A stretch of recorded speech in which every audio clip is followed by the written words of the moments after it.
duas vezes e hoje nós vamos falar um tema muito importante: de onde vêm as dívidas. Amém? Eu queria ler um livro na carta de Tiago, capítulo 4, como base da nossa palestra. Eu disse que anteriormente que nós não vamos falar em nossas reuniões apenas ministrações bíblicas ou temas extraídos apenas da Bíblia, mas todas as nossas palestras nós vamos colocar a Bíblia, e a Bíblia é a nossa regra de fé, e é ela que vai pautar todos os nossos extremos. Ela não vai deixar nós irmos em excesso para a direita, ela não vai deixar nós irmos em excesso para a esquerda, ela vai nos guiar no caminho correto.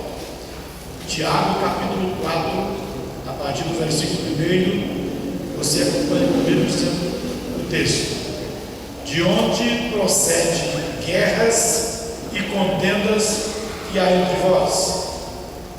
De onde? Senão dos prazeres que militam em vossa carne?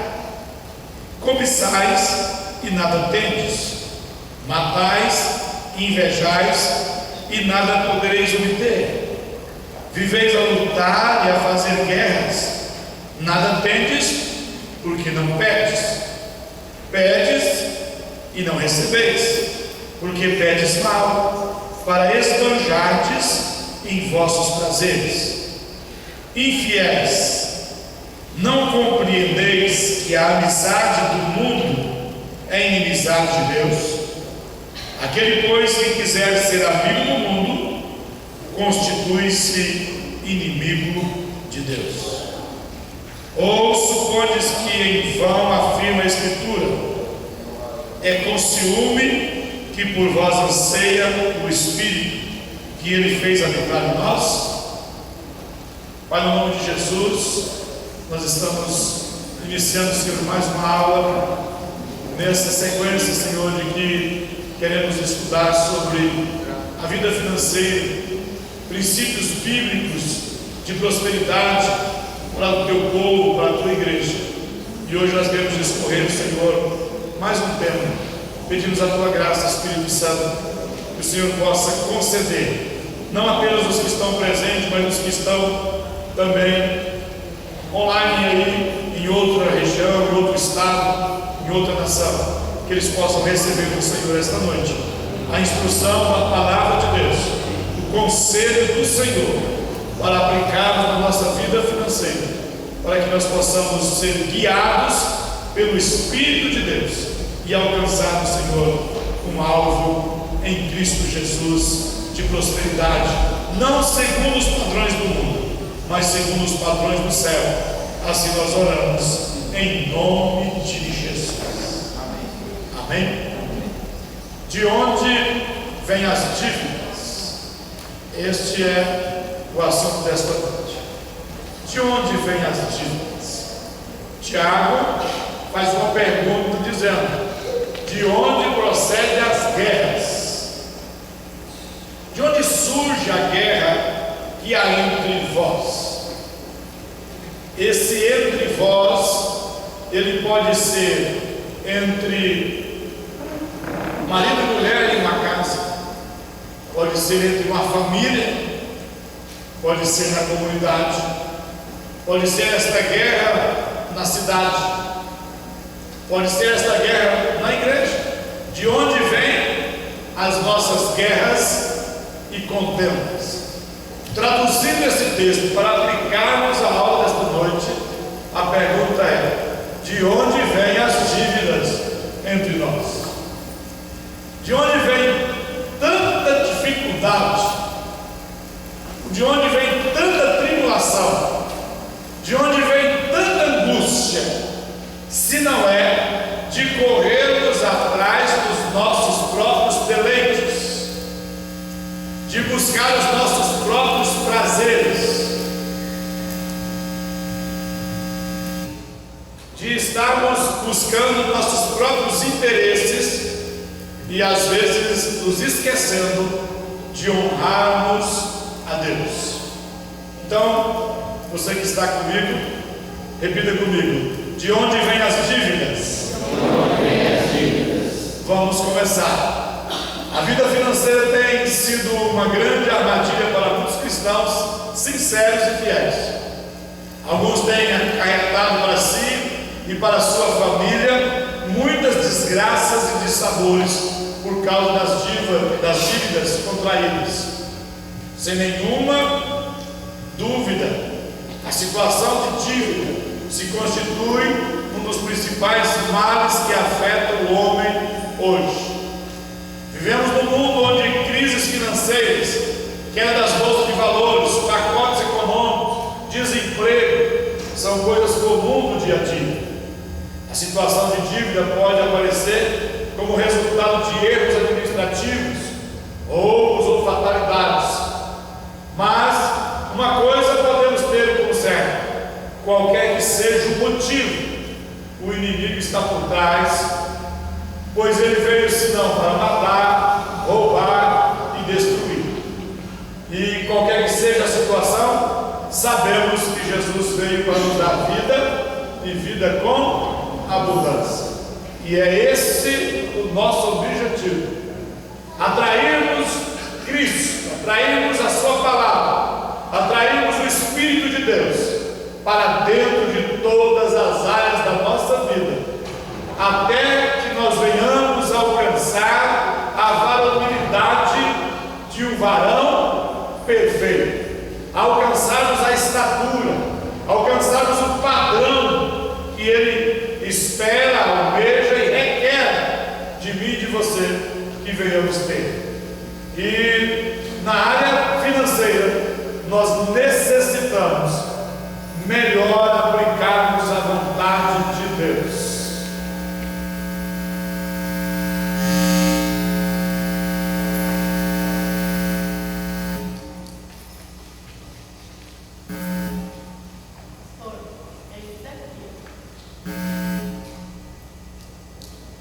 Eu trouxe algumas estatísticas, você vai acompanhar comigo, você que pode olhar para o telão. Você vai ver uma estatística, algumas estão recém, são atualizadas nesta semana, outras de novembro, outras de outubro, outras de setembro do ano passado, mas as informações mais longas, mais antigas dessa pesquisa não tem mais do que 6 ou 8 meses, e está dentro da nossa realidade de um sistema econômico do Brasil que está, de uma certa forma, abalado com a crise política. As informações são bem recentes.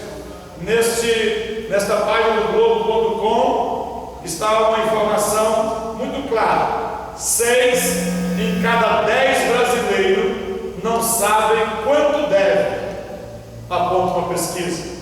Cartão de crédito segue como o maior vilão para quem fica com um nome sujo. Desemprego e redução de renda são principais justificativas. Isso, quem diz, é o Sistema de Proteção do Crédito do Brasil, o SPC. Temos também outra informação de uma outra página do Jornal da Globo: 6 em cada 10 brasileiros com dívida não sabem quanto devem.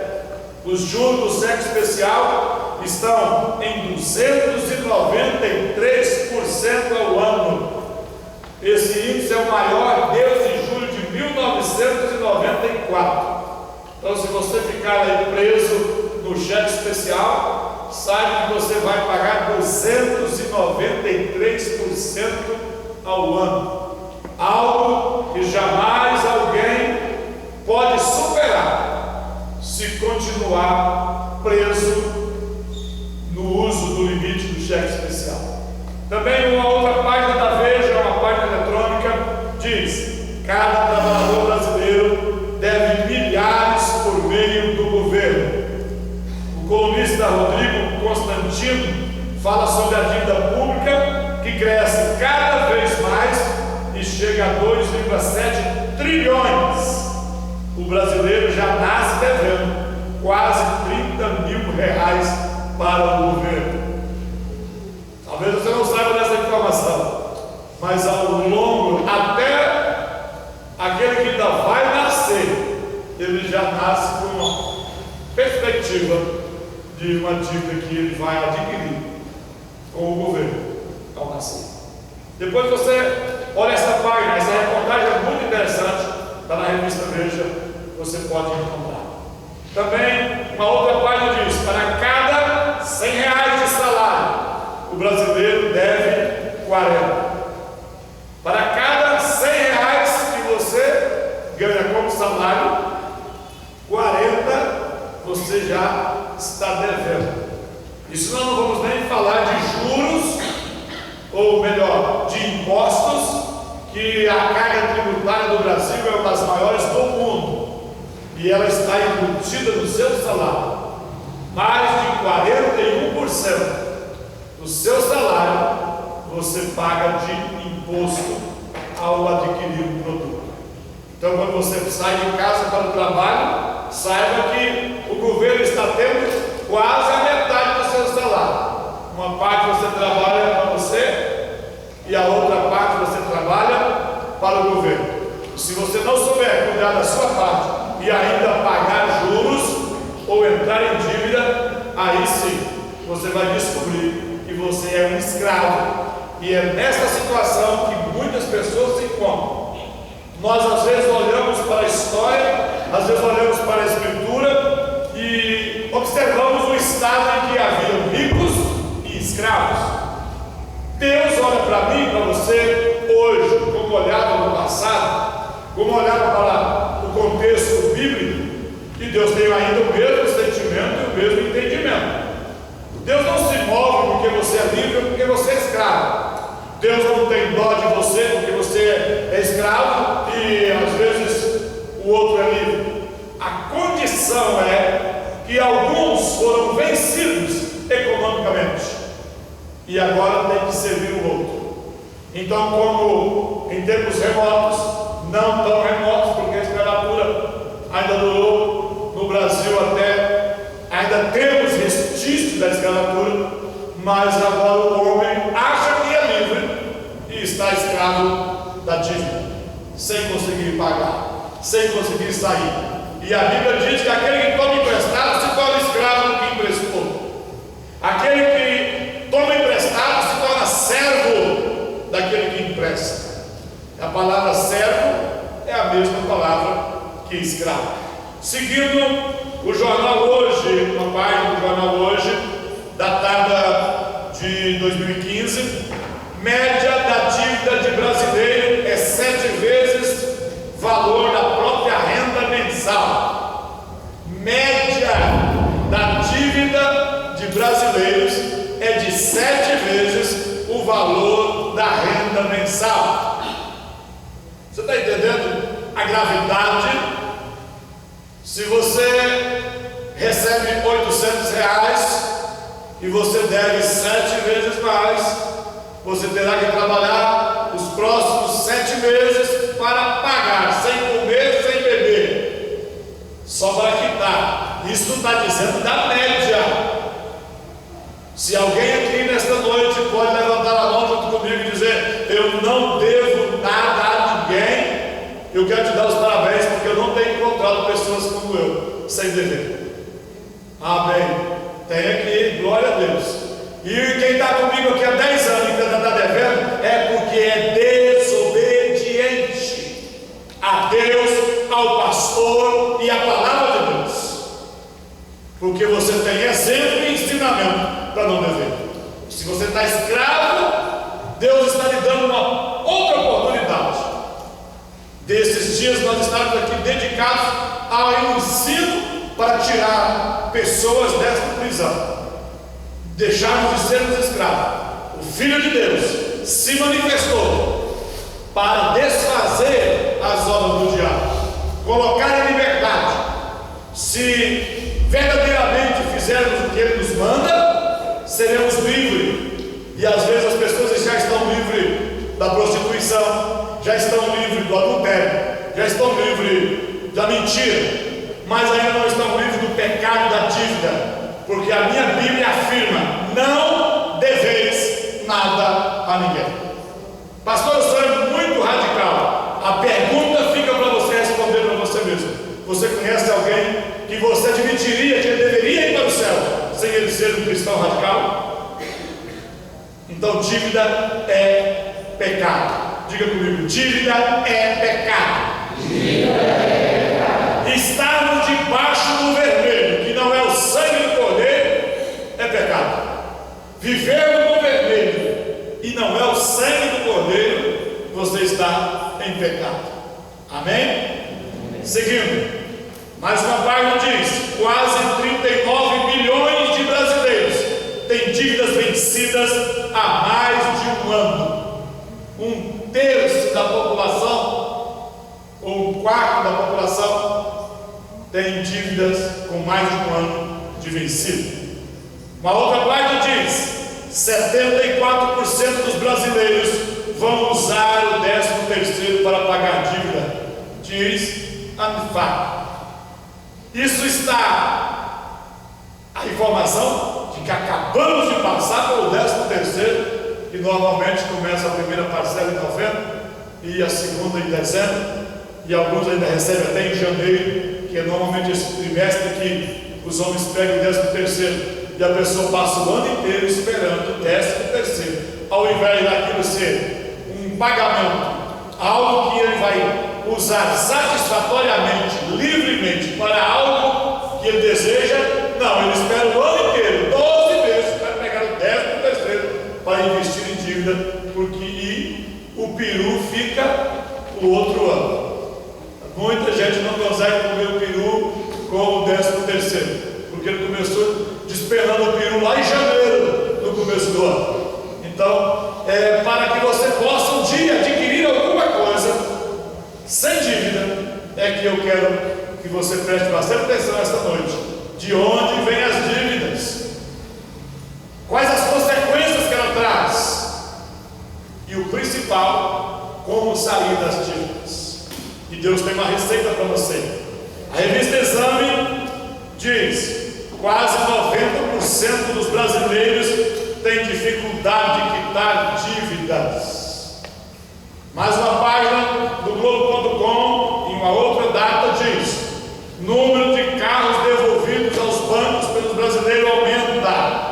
Famílias que não conseguem mais pagar a prestação do financiamento no primeiro semestre, retomada cresceu 19%, isso em 2014. E ela cresceu em 2015. E o medo do banco, das financiadoras, é porque para 2016 promete duplicar o número de veículos. E daqui a pouco eu trago uma informação para você que 86% dos veículos que você vê rodando por aí é financiado, e uma boa parte deles está em atraso.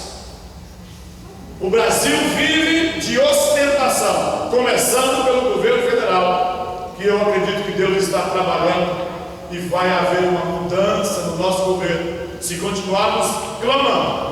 Não é gritando no meio da rua, porque jamais alguém pode pedir a renúncia ou o impeachment da presidente da República se você também está devendo. Para poder pedir justiça, você precisa ser justo. Porque a justiça não começa por lá, passa primeiro em mim, para depois Deus justificar ou ajuizar alguém. Quando eu sou justo, você pode ter certeza que o Deus, o juiz de toda a terra, irá julgar todos aqueles a quem estiver ferindo você. E, continuando, o que é dívida? Diga comigo, o que é dívida? O que é dívida? É gastar mais do que se ganha, é ter que tomar emprestado dinheiro ou bens de outros para a sobrevivência, sem uma previsão de pagamento. Eu ensino aqui constantemente: quando você faz um negócio e você não tem uma previsão real, e você promete um pagamento sem uma provisão real, esse negócio Deus não está. porque você está mentindo, e Deus não atende mentiroso. Ah, mas eu fiz pensando que eu ia dar conta.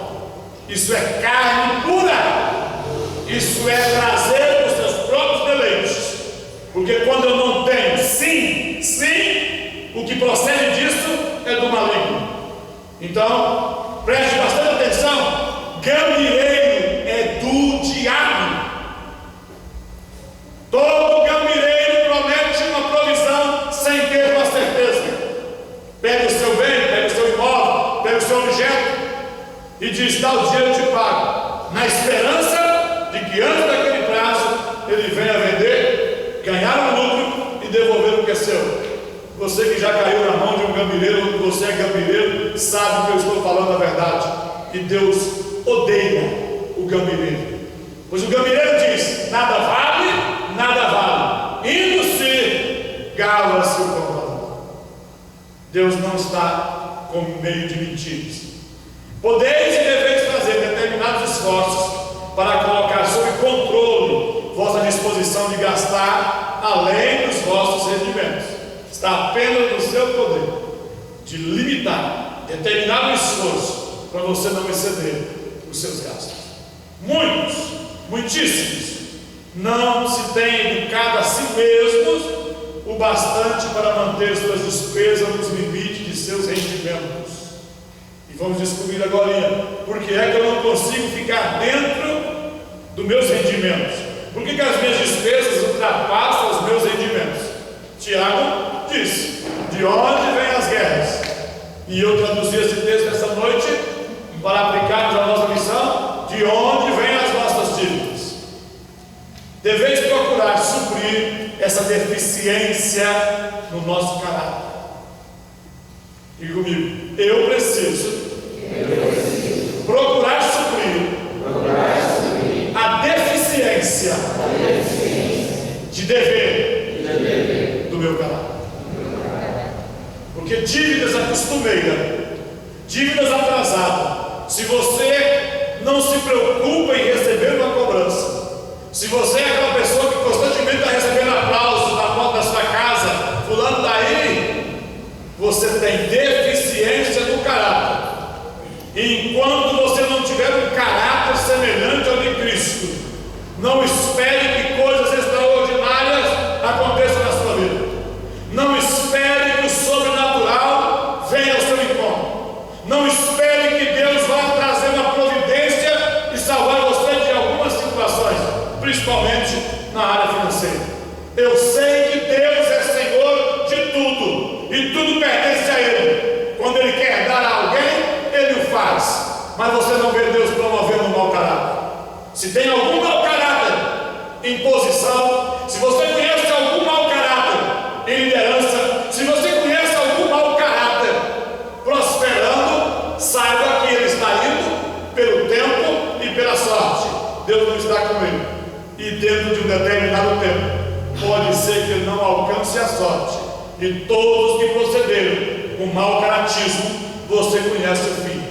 Foi decepção, foi vergonha. E não existe nenhuma pessoa que vive debaixo de dívida que não esteja sendo envergonhado, humilhado, que não esteja passando por situações estranhas.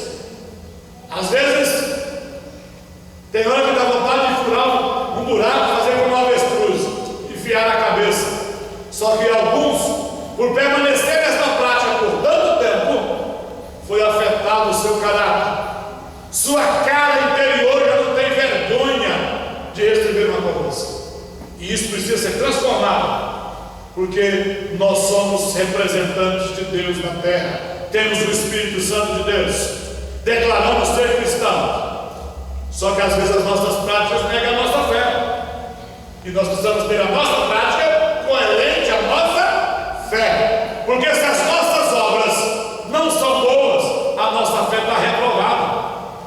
Porque Tiago diz: mostra-me as tuas obras, e eu te falarei da fé.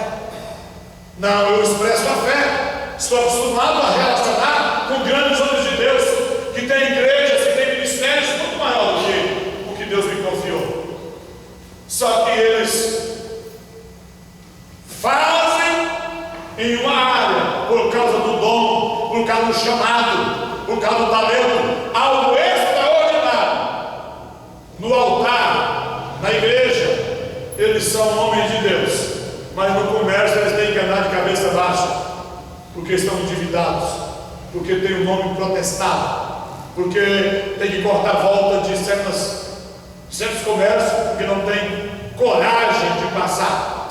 Eu te pergunto, alguém subirá para o céu fraudando o irmão aqui?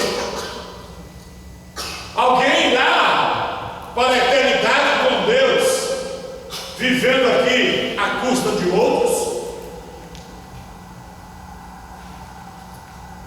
Podemos discutir isso, porque há um texto no Antigo Testamento que diz que uma viúva procura o profeta Eliseu, disse: meu marido, teu servo, temia a Deus, e morreu.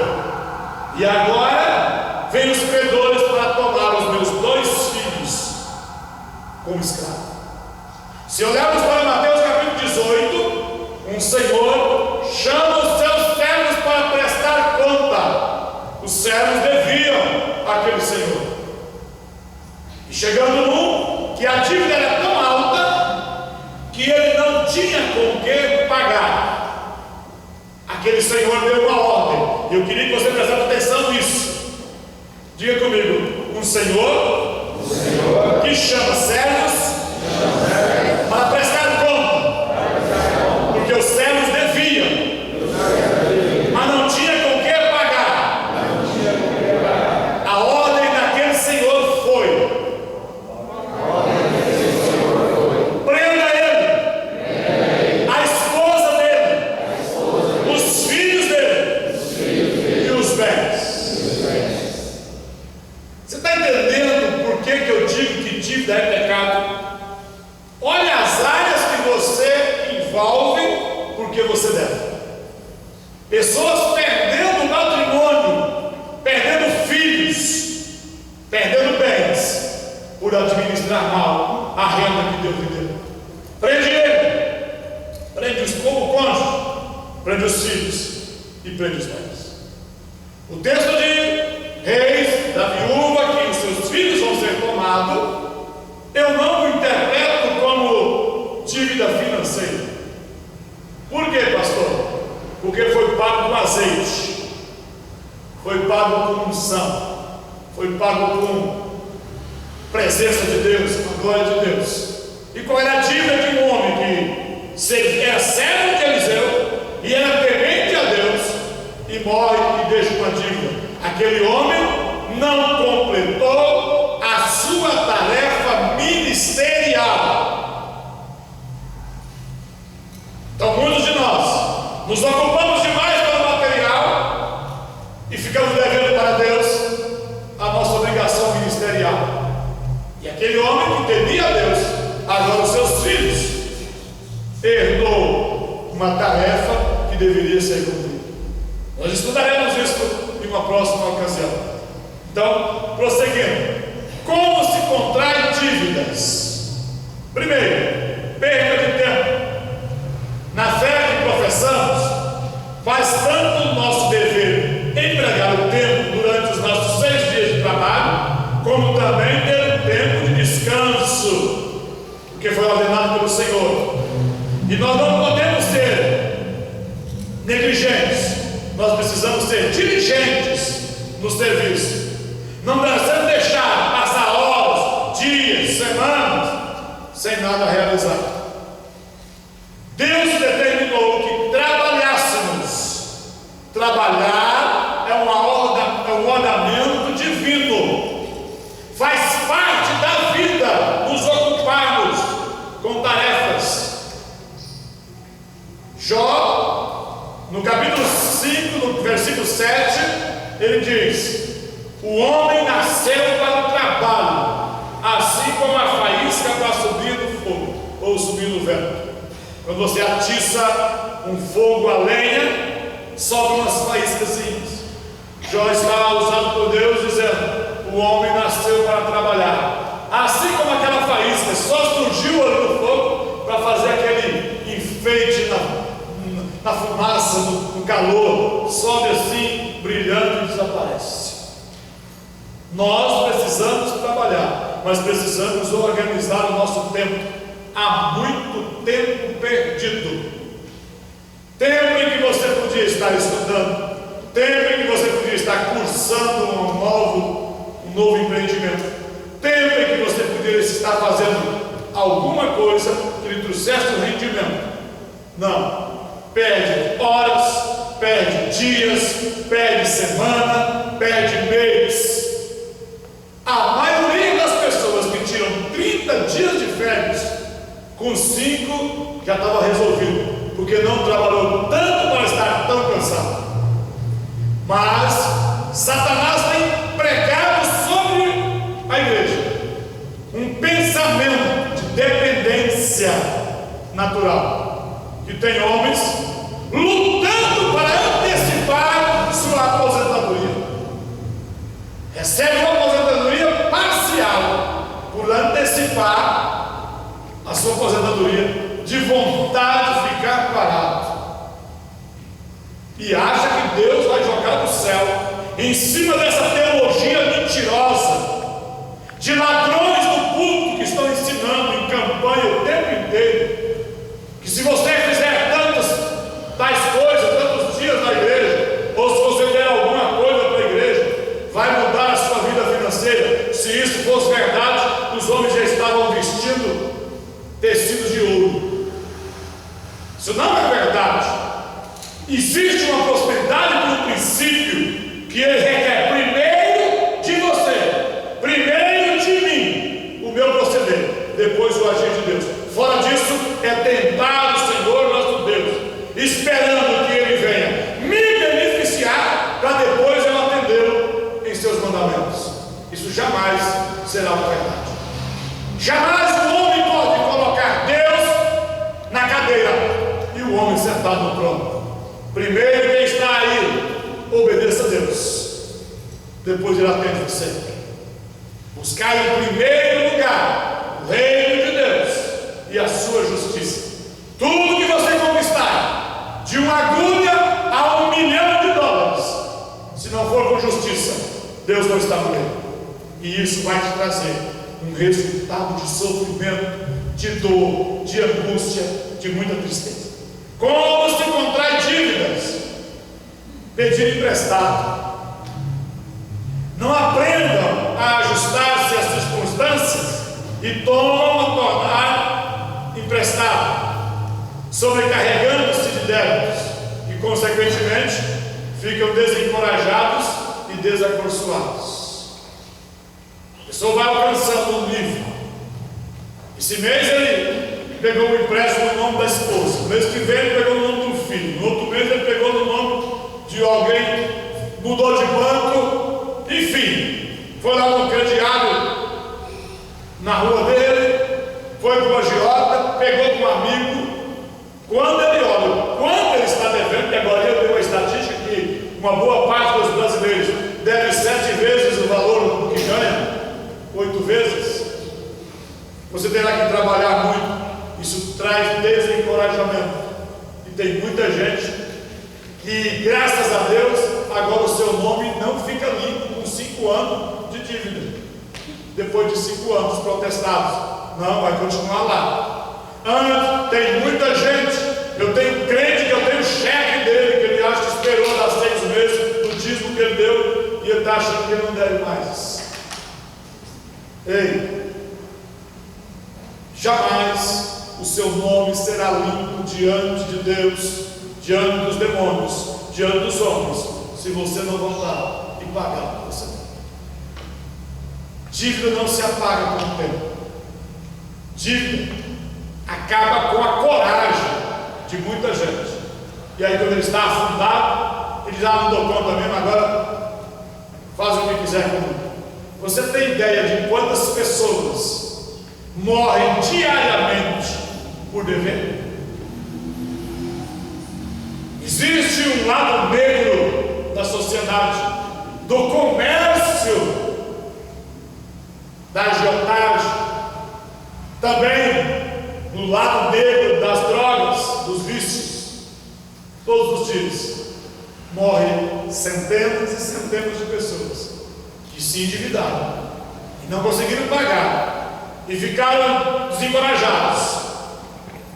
Mas alguém que queria receber jamais perdeu a coragem e foi lá e executou ou a própria pessoa ou um membro de sua família por causa de dívida. Como se contrai dívidas? Cobiça e o amor ao mundo.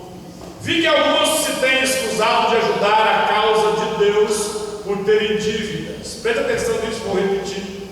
Vi que alguns se têm escusado de ajudar a causa de Deus por terem dívidas.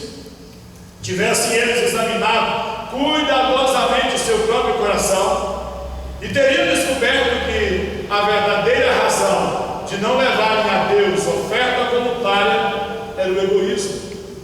Alguns sempre continuarão devendo, devido à sua cobiça. A mão prosperadora do Senhor não estará com eles para lhes abençoar os empreendimentos. Amam mais este mundo que a verdade. Não estão sendo habilitados e preparados para o reino de Deus. Muitos homens, muitas mulheres, se dizendo cristãos e amarem a Deus, eles preferem ficar devendo para Deus e tentar honrá-lo. Você só terá a mão de Deus em seu favor se você reconhecer os passos que vamos andar na frente, quando reconhecermos a dívida como pecado, quando reconhecermos e nos arrependermos.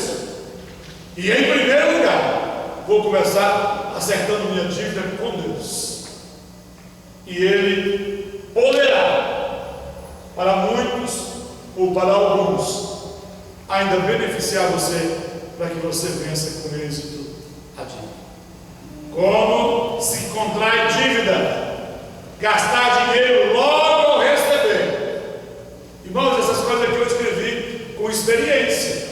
Se você não souber fazer o dinheiro permanecer no seu bolso, se você não souber fazer o dinheiro permanecer na conta, se você não souber fazer permanecer o dinheiro na sua carteira, se você não der conta de guardar dinheiro, você será escravo dele. Muitas famílias pobres o são porque gastam dinheiro tão logo recebem. Tem famílias, irmãos, que no dia do pagamento o marido vai para o trabalho. Ela sabe que ao sair do trabalho ele sairá com o pagamento. Quando vai chegando perto da hora do marido sair do trabalho, a mulher dá banho aos filhos e se arruma e já vai encontrar o marido na porta do trabalho, e dali já sai para gastar o salário. E por que você escreveu isso? Porque se eles fossem, se a esposa ouvisse que o marido com a esposa, e ao sair do trabalho, ao receber o seu pagamento, fossem à casa de Deus, honrar a Deus, funcionaria. Mas eles já saem para gastar com seus próprios prazeres. Não esqueça do texto que lemos em Tiago capítulo 4. Por que há tanta guerra entre vós? Por que há tanta dívida entre vós? Porque vocês querem contrair para gastar com seus próprios prazeres. Gastar antes de ganhar também é algo para contrair dívida. Gastar e usar o dinheiro para qualquer fim antes que o mesmo seja ganho é um laço. Nós vamos ter uma aula aqui e nós vamos falar sobre, pelo menos, pequenas empresas, como se começa um negócio. E quando é que eu posso contar com o ganho da minha empresa? A Bíblia dá um conselho para você contar com o ganho da empresa depois de 5 anos. Se você quiser ficar rico. Quem fizer conta ou tentar crescer fora do padrão, há uma estatística do IBGE que a cada 100 empresas abertas no Brasil, 90 fecha com o primeiro ano de vida. 9 nos próximos 9 anos. E só uma empresa no Brasil, cada 100, ultrapassa 10 anos de vida. Eu sou avisado que terei um aumento de salário, mas o aumento de salário vai vir daqui 40 dias. porque eu ainda tenho 10 dias para vencer o mês trabalhando. E só no próximo mês. Nós estamos no mês de abril, no dia 4 de abril hoje. E você recebe um aviso que no mês de maio você tem um aumento. Sabe o que a maioria das pessoas fazem? Quando terminar o mês de maio, ele já gastou o aumento no mês de abril. Como se contrai dívidas? Consultar o gosto e o apetite. Antes de eu ler a frase, você também olha para mim. Como que tem, não que quer. Como que tem, e dê glória a Deus. Consultais o gosto e o apetite em vez da prudência.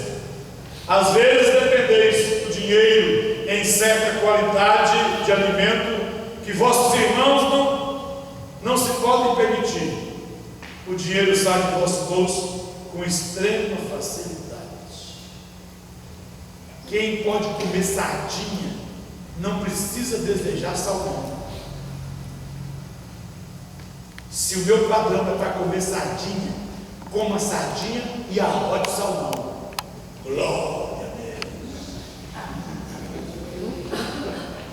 Amém? Amém. Porque poderá que você suba da sardinha para o salmão, ou poderá que você vai sair da sardinha para comer uva, porque é infiel no padrão que Deus te colocou.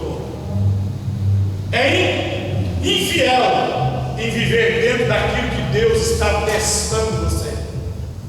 Pastor, mas é 30 anos que eu estou nesse tempo, você não passou em nenhuma prova. Como é que você quer avançar adiante? Tudo na vida é um teste, e os fiéis do povo serão colocados sob muito. Tem gente comendo picanha, daqui uns dias vai estar na carne moída, e sardinha vai ser festa. Por quê? Porque é infiel. E quem é infiel no que está, é infiel no padrão que está, é reduzido a menos. Mas aquele que é fiel no padrão em que está, Deus o promoverá.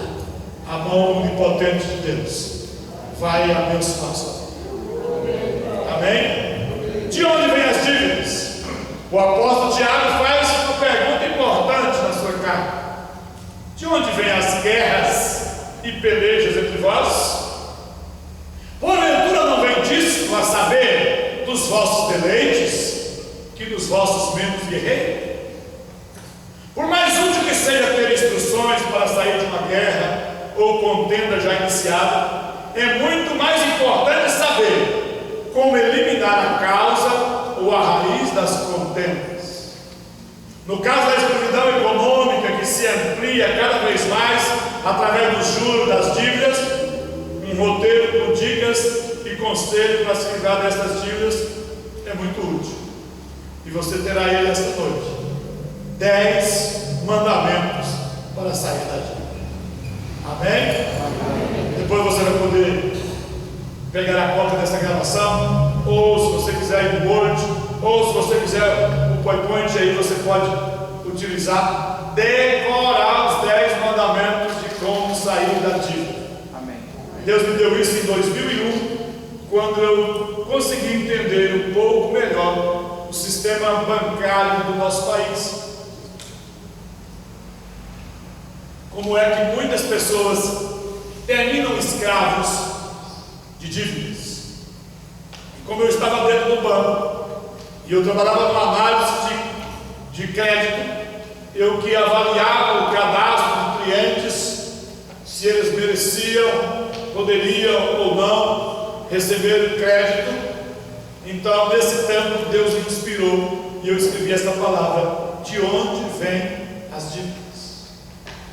Continuando, é obviamente, antes de alguém tentar sair das dívidas, ele precisa se convencer de que estas são perniciosas, devoradoras e que pode facilmente fugir ao controle. Porém, um dos conceitos mais comuns hoje, tanto na administração de bens pessoais como de assuntos empresariais, é que a única maneira de realizar avanços ou de conquistar vitórias econômicas é através de contrair dívidas. Esta é a mentalidade de muita gente. Vou pegar um dinheiro emprestado para começar o trabalho e ele esquece o risco. Ah, mas para o fulano deu certo. Ok, para um deu certo. Por que você não analisou e para os outros 99 não deu certo? Se você se limitar aos recursos que tem disponíveis, se usar a mentalidade conservadora e tímida, nunca conseguirá progredir. Este é um pensamento de quem quer vender dinheiro para você.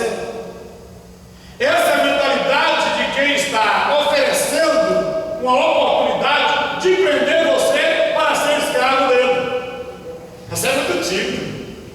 Para de ser medroso. Quem não deve nunca cresce.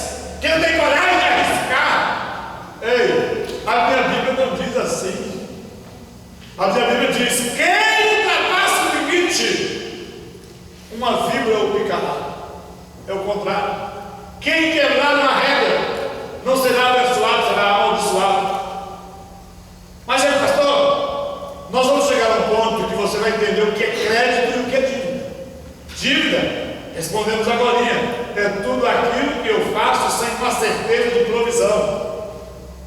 Então, arriscar, alguém te chamar de conservador, te chamar de tímido, de medroso, porque você não quis arriscar, entrar em um negócio, começar um empreendimento, tomar um emprestado, mesmo sem uma provisão de quanto, uma certeza de quanto poderia sofrer aquilo. Eu prefiro tomar o nome de tímido, mas receber de Deus o nome de fiel. Porque os fiéis eu sei que vai chegar. Os tímidos, a minha Bíblia diz, irão para o inferno. Mas tem muita gente corajosa que também está indo para o inferno. Não tem coragem de obedecer a Deus, mas tem coragem de seguir o curso do mundo. E quem segue o curso do mundo torna-se inimigo de Deus. Amém? É assim que prega o espírito deste mundo. Digo, o espírito deste mundo. Que você tem que dever, que você tem que ter coragem, que você tem que avançar, que você tem que tomar emprestado, que você só vai ter a oportunidade de crescer se você fazer um financiamento. E aí, meu irmão, tem gente que já teve a vergonha de ver o seu carro ser rebocado na sua porta de casa, porque o credor veio buscar. Eu já vi pessoas que a loja veio tomar todos os móveis de sua casa. Eu já vi pessoas que teve que abandonar sua casa para entregar para a justiça. Eu já vi pessoas serem humilhadas. Eu já vi pessoas serem espancadas por causa de uma dívida. Porque o credor já não suportava mais tanta justificativa mentirosa. Ele partiu para a agressão. Eu fui aqui na feira livre da nossa cidade. Olha, um morto que tinha acabado de ser decolado por causa de uma dívida. Lembra menos? Por causa de quanto, pastor? R$5. Isso foi notícia na nossa cidade. O moço veio e comprou uma faca de 10 e foi cobrar a dívida de 5. Eu estou dizendo algo. Talvez você não esteja no risco de tomar uma facada, mas você está no risco de tomar uma flechada. E que diferença tem, pastor? A faca vai ter que vir pela mão humana, usada pelo diabo, mas as flechas elas vêm direto do diabo, sem precisar de mão humana. E tem muita gente doente por causa de dívida. Existe muita gente depressiva por causa de dívida. Existem muitas famílias destruídas por causa de dívida. Existem muitas pessoas cabisbaixas por causa de dívida. Existem muitas pessoas mudando e correndo de um lugar para o outro por causa de dívida. Por causa do espírito deste mundo. Amém? Prosseguindo. Mas há algo ainda mais fundamental para descobrirmos nesta questão de livrar-se da escravidão da dívida. Devemos formular a pergunta de Tiago da seguinte forma, e eu quero que você leia comigo. Vamos lá, 1, 2, 3.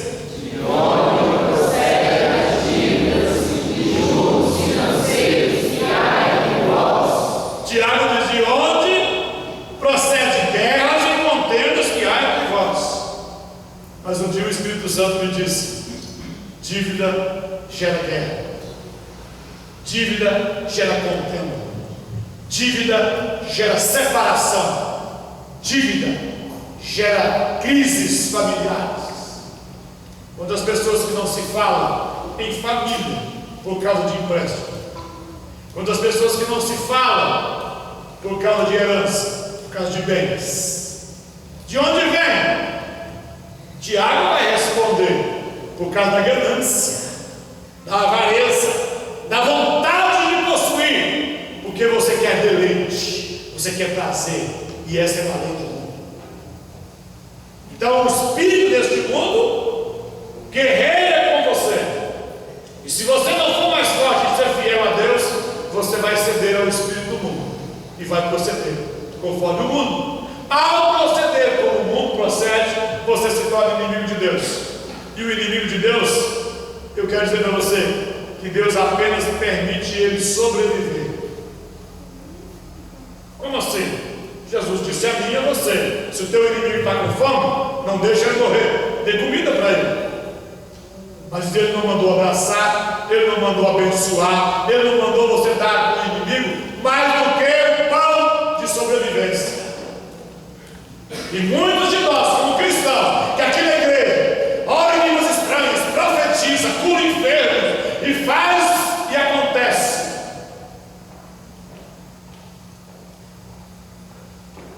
Mas na vida financeira é um fracasso.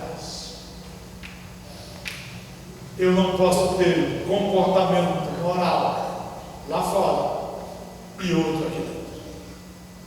Se eu sou espiritual aqui, minha vida financeira condiz se eu sou espiritual mesmo. Porque o homem não é espiritual, devendo. Nós teremos uma aula aqui e eu vou mostrar para você o que é que Satanás afrontou Jesus dizendo: tudo isso eu te darei, se tão somente me dar. O que é que ele está oferecendo